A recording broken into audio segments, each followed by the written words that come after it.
There is a forgotten entry in the journals of the 17th century polymaths, a condition they called the scholar's fever.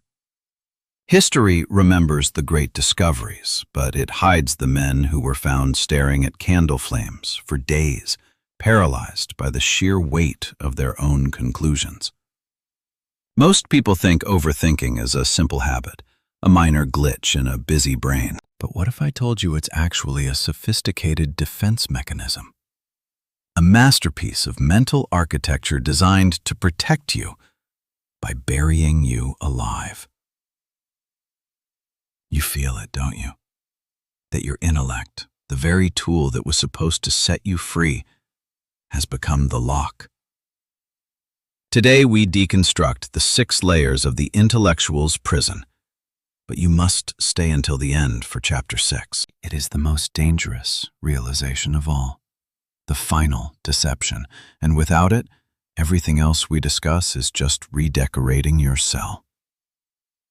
To understand the prison, we must first look at the bricks. Chapter 1. The Curse of Pattern Recognition. Imagine a library where every book is connected to every other book by a single, invisible thread. For the intelligent mind, the world is not a series of random events. It is a grand, tessellated tapestry. High intelligence is, at its core, hyperactive pattern recognition. You see the shadow of the problem before the light even hits it. You predict the ending of the conversation before the other person has opened their mouth. But here is the gap. When the brain cannot find a pattern, it invents one to stay safe.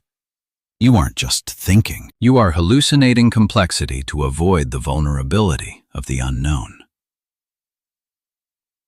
You have built a wall of logic to keep out the chaos. But walls don't just keep things out. They trap things in. And once you are trapped, you begin to realize that the architecture of this room is starting to shift. Chapter 2. The Architect's Paradox. The more intelligent the mind, the more beautiful the prison. In classical literature, Daedalus built a labyrinth so complex that even he, its creator, could barely find the exit. This is the architect's paradox. You use your intelligence to justify your anxieties. You don't just worry, you create contingency plans. You don't just ruminate, you analyze the variables. By giving your fear a sophisticated name, you make it respectable. You have turned your dread into a philosophy. You aren't solving problems anymore. You are polishing the bars of your cage so they shine like gold. But what happens when the gold begins to tarnish? What happens when the library of variables becomes so large you can no longer find the door? Chapter 3. The Library of Infinite Regress. The philosopher Jorge Luis Borges once wrote of a library that contained every possible book ever written. Most were gibberish, but the librarians spent their lives searching for the one true book. This is the overthinker's hell. You believe that if you just think one more thought, if you analyze just one more angle, you will finally find the correct action. But in a world of infinite variables, certainty is a ghost. You are chasing a phantom through a hall of mirrors. Every what if is a new room added to the mansion. Every maybe is another corridor.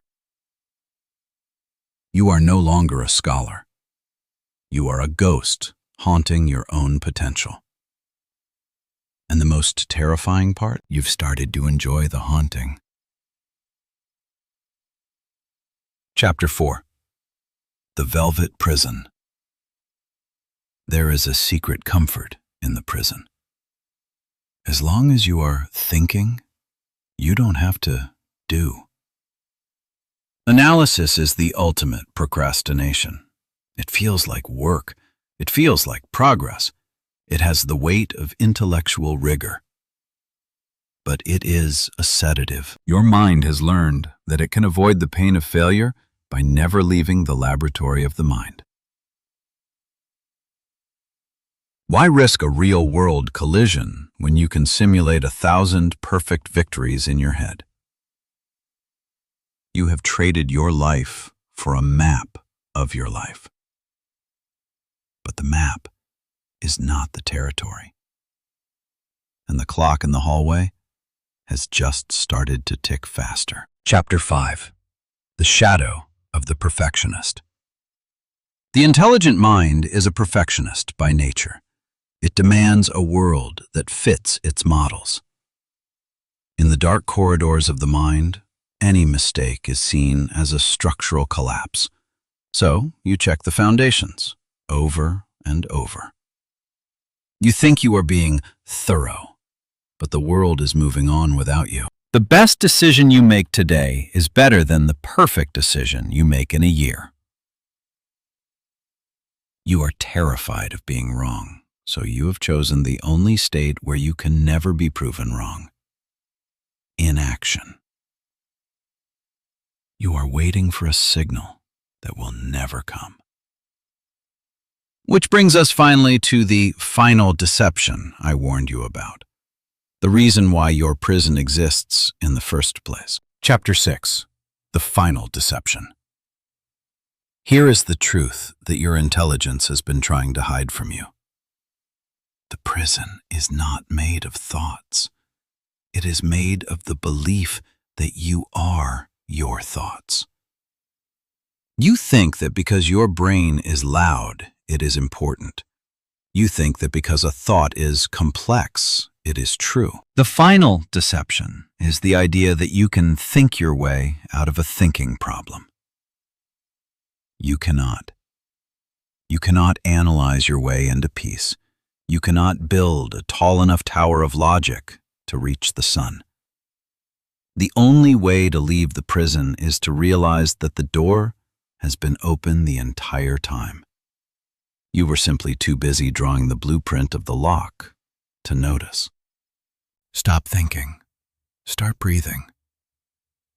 The labyrinth only exists as long as you are looking at it. The final verdict. The architecture of overthinking is a masterpiece of self-sabotage. You have spent your life becoming a scholar of your own fears. It is time to become a student of the world outside your skull. Tell me in the comments, which of these chapters describes the room you've been living in lately? I read every one. If this deconstruction of the scholar's fever rewired your perspective, consider subscribing. Let's master the mind together. Thank you for watching.